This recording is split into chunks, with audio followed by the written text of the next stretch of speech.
فاصلوں کو تکلف ہے ہم سے اگر۔ تو حضرت ام سلمہ رضی اللہ تعالی عنہا، طبرانی معجم الکبیر میں یہ حدیث موجود ہے، حضرت ام سلمہ رضی اللہ تعالی عنہا کے پاس وہ مٹی موجود تھی، یہی وہ میدان تھا، اسی میدان کی وہ مٹی تھی۔ پھر حضرت امام حسین رضی اللہ تعالی عنہ جیسا عظیم صبر کا پیکر کہ جن کے سامنے ان کے پورے خاندان کو شہید کیا جا رہا ہے، آپ کی اولاد میں حضرت علی اکبر رضی اللہ تعالی عنہ جیسے جوان بیٹے کو شہید کیا جا رہا ہے، آپ اپنی آنکھوں سے دیکھ رہے ہیں ان کو شہید ہوتا ہوا۔ ایک باپ کے لیے اس سے بڑھ کر صدمہ کیا ہوتا ہے، اس سے بڑھ کر درد اور تکلیف اور دکھ کیا ہو سکتا ہے کہ اس کے سامنے اس کا کڑیل جوان بیٹا شہید کر دیا جا رہا ہو۔ یہ کوئی صاحب اولاد ہی جان سکتا ہے۔ تو حضرت امام حسین رضی اللہ تعالی عنہ، آپ نے پھر بھی یزید کے سامنے اپنے سر کو جھکایا نہیں ہے، اپنے بیٹے کے لیے، اپنی اولاد کے لیے، پھر حضرت علی اصغر جیسا ننھا منا جس کو شہید کیا جا رہا ہے۔ لیکن یہاں پہ آ کے اس بات پہ تھوڑا سا میرا دل نہیں مانتا، پتہ نہیں کیوں، کہ یہ جو روایت ایک آتی ہے کہ حضرت امام حسین رضی اللہ تعالی عنہ نے یزیدی لشکر کو یہ کہا کہ اس ننھے منھے بچے کو پانی دے دو، جو صبر کے پیکر تھے، جن کے سامنے ہر چیز تھی، ماشاءاللہ، جن کے سامنے ہر چیز تھی، جو سب کچھ دیکھ رہے تھے۔ اور یہ میں نے پہلے میں بار بار یہ بات عرض کر رہا ہوں، یہ اتفاقی بات نہیں تھی، صحیح، بے شک یہ کوئی ایسا واقعہ نہیں ہے کہ جس کو واقعہ نگاری کا رنگ دے دیا گیا ہو اور اس طرح سے لوگوں کے سامنے پیش کیا گیا ہو کہ جیسے کوئی اتفاقاً یہ حادثہ جو ہے رونما ہوا، بلکہ یہ اللہ رب العزت کی طرف سے حکمت تھی۔ اگر اللہ رب العزت نے حضرت ابراہیم علیہ السلام کو ارشاد فرمایا تھا نا، انی جاعلک للناس اماما، کہ بے شک میں تمہیں لوگوں کا امام بنانے والا ہوں، کیوں کہا تھا؟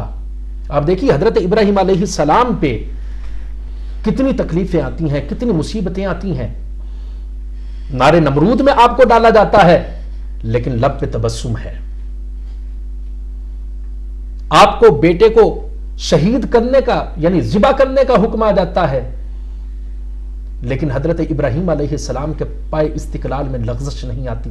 صحیح، بے آب و گیاہ وادی میں اپنی بیوی اور ننھے منھے نومولود بچے کو چھوڑنے کا اللہ کی طرف سے حکم آ جاتا ہے، تو اس کے حکم کے آگے اپنے سر کو جھکاتے ہوئے حضرت ابراہیم علیہ السلام وہ کام کر گزرتے ہیں۔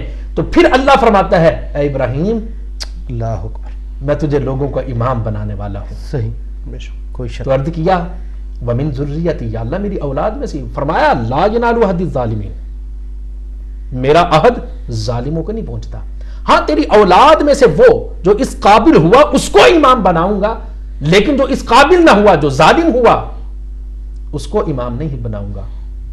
تو حضرت امام علی مقام رضی اللہ تعالی عنہ، آپ کی شہادت اور آپ کا یوں شہید ہونا اور مظلومانہ حالت میں شہید ہونا، یہ اشارہ ہے اس طرف کہ نبی اکرم صلی اللہ تعالی علیہ وآلہ وسلم نے ارشاد فرمایا کہ جتنی مصیبتیں مجھ پہ آئیں کسی نبی پہ اتنی مصیبتیں نہیں آئیں، جتنی تکلیفیں مجھے دی گئیں کسی نبی کو اتنی تکلیفیں نہیں دی گئیں۔ اور نبی اکرم صلی اللہ تعالی علیہ وآلہ وسلم کی ذات اقدس سے چونکہ یہ کڑی جڑتی تھی، اور نبی اکرم صلی اللہ تعالی علیہ وآلہ وسلم کا وہ فرمان علی مقام کہ میرے آقا نے فرمایا کہ اللہ رب العزت نے حسنین کریمین یعنی امام حسن اور حسین دونوں کو جنت کے جوانوں کا سردار بنا دیا۔ بے شک، تو جنت کے نوجوانوں کی سرداری ملنا کوئی معمولی بات نہیں ہے، اس کے لیے پہلے تکلیفیں برداشت کرنا پڑتی ہیں۔ اور کسی نے بڑا خوب کہا تھا نا کہ لوگ آسان سمجھتے ہیں مسلمان ہونا، ہم نے تو مسلم گھرانے میں آنکھ کھولی ہے، ہم تو سمجھتے ہیں اسلام ہمیں یوں ہی بنا بنایا مل گیا ہے، ہمیں اس کے لیے کچھ تگ و دو نہیں کرنا پڑی۔ لیکن آپ دیکھیں کہ جن اسلاف نے، ہمارے بزرگوں نے صحابہ کرام رضوان اللہ تعالی علیہم اجمعین نے، حضرت امام حسین رضی اللہ تعالی عنہ نے جس طرح شہادت اللہ کے حضور پیش کی، اس کی مثال کہیں نہیں ملتی. صحیح. تاریخ میں کہیں بھی ایسی شہادت کی مثال نہیں ملے گی. اور صبر کا پیمانہ جو ہے وہ لبریز نہیں ہونے دیا. میں یہ کہا کرتا ہوں کہ اگر حضرت اسماعیل علیہ السلام ان کے پاؤں کی ایڑی زمین پہ لگے اور اللہ رب العزت آب زمزم کو جاری فرما دے، اللہ اکبر. نبی اکرم صلی اللہ تعالی علیہ وآلہ وسلم ایک پیالے میں پانی کے برتن میں اپنا ہاتھ رکھ دیں تو میرے آقا علیہ الصلوۃ والسلام کے دست اقدس سے پانی کی ندیاں بہہ جائیں.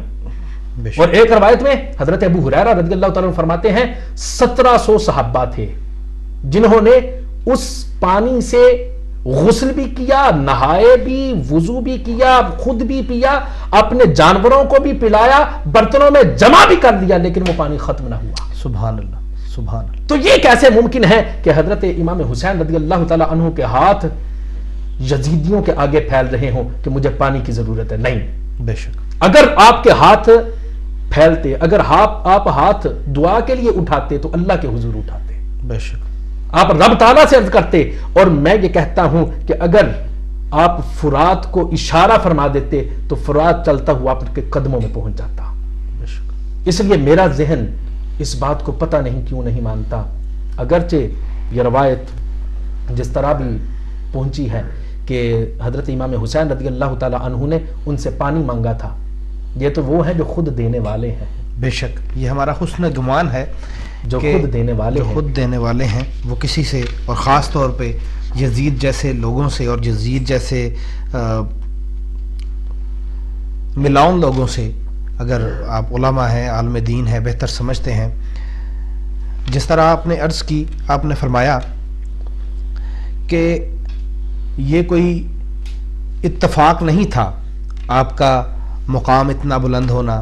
آپ نے بیان فرمایا کہ نبی کریم صلی اللہ علیہ وآلہ وسلم نے کہا کہ کسی نبی کو اتنی تکلیفیں نہیں دی گئیں جتنی تکلیفیں مجھے دی گئیں، اور یقیناً کسی نبی کا وہ مقام نہیں ہے جو مقام حضور نبی کریم صلی اللہ علیہ وآلہ وسلم کا ہے.